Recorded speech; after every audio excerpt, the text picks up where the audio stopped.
Bonjour, j'ai envie de faire une série de podcasts à propos de la spiritualité pour expliquer combien elle fait partie de notre vie, que nous en soyons conscients ou non. Alors à la question « Avons-nous tous une spiritualité ?» La réponse est oui, puisque nous avons tous un esprit, nous avons tous une âme. L'âme, le souffle de vie, comme l'indique Spiritus dans le mot spiritualité. Le corps est mu par l'âme. L'âme qui est la vie elle-même, qui est cette énergie qui met notre corps en mouvement. Donc forcément, que nous en soyons conscients ou non, nous vivons une spiritualité puisque la vie elle-même est tout entière spiritualité, habitée par l'esprit lui-même. Donc voilà, l'intérêt de ce podcast, c'est d'essayer d'expliquer en quoi c'est utile d'être conscient, d'être un esprit dans un corps, et comment en prendre conscience et que ça devienne presque une évidence. En fait, il faut simplement l'expérimenter, ce que nous faisons tous au quotidien. On expérimente la vie, on est des expérienceurs au quotidien de la vie, mais le fait d'ignorer totalement ce que nous sommes et de penser qu'après il n'y a rien ou que nous ne sommes juste que ce corps de chair ne nous aide vraiment pas à optimiser, on va dire, l'expérience. Ce qu'il y a de génial, on va dire, dans l'idée de commencer à s'éveiller et de commencer à être conscient de ce que nous sommes et d'arriver à l'expérimenter consciemment, c'est justement de pouvoir alors interagir avec le monde d'une manière beaucoup plus productive. Alors ça va paraître un peu mécanique, mais c'est bien cette idée-là, c'est de connaître le véhicule en tant qu'habitant, connaître et le véhicule et la qualité de l'habitant que nous sommes pour pouvoir fonctionner correctement dans le monde. C'est le connais-toi toi-même de Socrate. Connais-toi toi-même et tu connaîtras l'univers et les dieux. Si tu ne te connais pas toi-même, donc si tu n'as pas fait le premier voyage en toi, tu auras du mal à connaître l'univers et à connaître les dieux eux-mêmes. Donc à connaître ta part divine et tout ce qui est riche dans une vie d'humain. Donc voilà, le but de ce podcast, c'est de donner envie d'expérimenter la spiritualité au jour le jour. La spiritualité au jour le jour, c'est de mettre vraiment notre conscience sur cette énergie de vie qui est en nous. Comme toutes les énergies, on ne la voit pas. On ne la voit pas comme on ne voit pas les sentiments, comme on ne voit pas l'amour qui pourtant soulève des montagnes. On ne voit pas les choses essentielles, et ça, c'est la phrase que nous connaissons tous du Petit Prince, mais y avons-nous vraiment réfléchi? L'essentiel est invisible pour les yeux.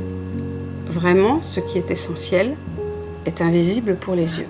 Soit l'amour, les sentiments, la force de vie elle-même est invisible pour les yeux. Elle n'est visible que par l'incarnation dans ce plan de conscience. Elle n'est visible que parce que nous sommes dans un corps de chair. Ce corps de chair est la preuve même que l'âme et l'existence existent. Parce que sans cela, nous sommes tous des corps à l'arrêt. C'est bien ce qui se passe quand nous mourons. Notre corps reste à l'arrêt, il n'est plus du tout mis en mouvement et il se dissout dans la terre dont il est issu. Donc, la preuve même de la vie de l'âme, c'est que quand elle nous quitte, la vie s'arrête sur terre. Alors l'expérimenter, donc en étant conscience d'être tout ça, c'est savoir que tout ce qui est invisible donc a un poids énorme et est essentiel, comme nos pensées, nos intentions qui doivent être en alignement avec nos actions. On arrive alors à l'authenticité, à une cohérence, c'est-à-dire que nous sommes à la fois nos intentions, donc tout ce qui est dans le secret de notre cœur, nos pensées, et nous les mettons en acte. C'est là que le yin et le yang se touchent. Le yin qui est l'intuition, la pensée, la légèreté et tout ce qu'on ne voit pas, et le yang qui est l'action qui est mise en place à partir du yin. Et donc c'est bien ça le but, c'est d'avoir conscience de toutes les parts de notre être pour pouvoir l'incarner totalement et en conscience. C'est-à-dire que si vous posez des actions qui ne sont pas en accord avec vos intentions et avec vos pensées, ni avec ce que votre cœur surtout vous indique, vous allez commencer à souffrir. La souffrance naît de cette dichotomie, de cette séparation de cette divergence entre nos actions et ce qui nous meut à l'intérieur. Évidemment, notre âme est reliée à notre cœur. Je dirais même que son siège est dans notre cœur. Donc le cœur est ce qui est à écouter le plus, parce qu'il a forcément raison. Non pas le cœur rationalisé, le cœur contraint par le mental ou par l'ego, mais le cœur dans tout ce qu'il a de plus pur. Quand on écoute cette part-là, quand on écoute notre âme, nos actions sont donc plus en adéquation avec nos vraies intentions et nos pensées les plus pures. La difficulté de l'être matérialiste de cette société, de cette civilisation qui est à cause de ça, on va dire, en fin de course, la difficulté, c'est qu'on n'a plus du tout de lien avec notre âme, en tout cas plus de lien conscient. Et la plupart des gens pensent que tout ce qu'ils ont à l'intérieur n'est pas visible, qu'ils peuvent penser mal, par exemple, avoir des pensées négatives envers eux-mêmes. D'abord, c'est parfois même comme ça que ça commence. On n'est pas bienveillant avec soi-même et finalement, on n'est pas bienveillant avec les autres. Et on pense qu'en ayant ces pensées sourdes à l'intérieur, non visibles, eh bien, rien ne peut nous arriver. On peut continuer à engraisser ces pensées négatives et vivre tranquillement. Non, en fait, non. Parce qu'en fait, tout se matérialise finalement. Tout devient matière, tout surgit dans le réel. Donc tout ce qui n'est pas ramené à la conscience, et c'est ce que dit Jung aussi, va se manifester sous forme de destin. Donc l'essentiel, c'est d'arriver à retourner à la source, c'est-à-dire notre âme, notre être profond, pour que ce soit cet être-là qui puisse à un moment se manifester dans le réel et non pas voir surgir des choses terribles dans nos vies parce que nous nous sommes éloignés de cet être profond. Voilà, c'est tout l'exercice de la vie, c'est d'arriver à rentrer en cohérence, et c'est ça qu'on appelle l'éveil, c'est de commencer à rentrer en cohérence intérieure, extérieure, être profond et réalité vécue. Et c'est vraiment toute la difficulté.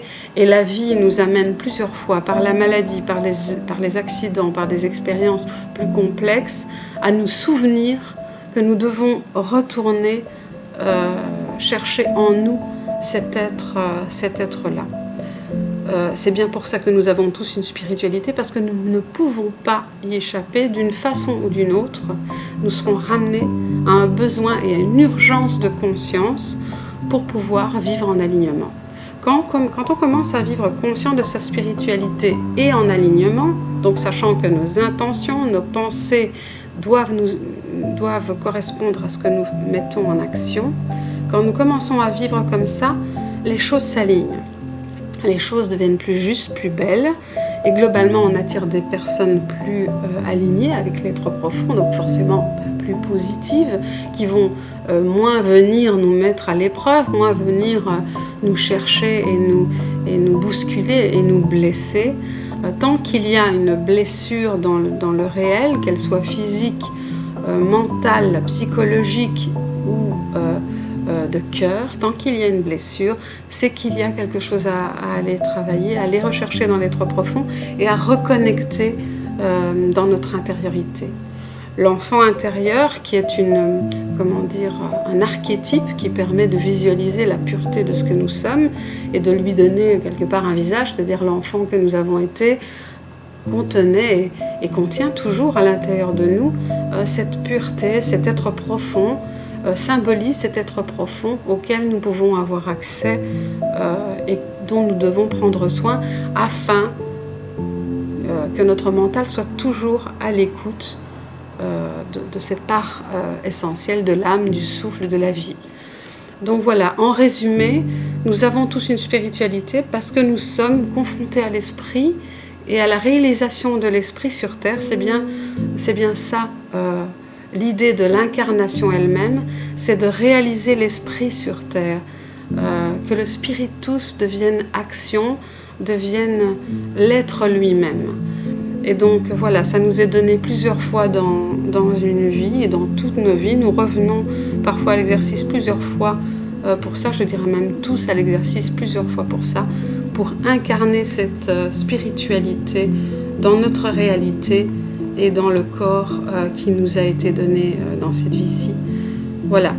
Merci à tous pour votre écoute et il y aura d'autres podcasts sur des sujets proches de celui-ci. Merci beaucoup.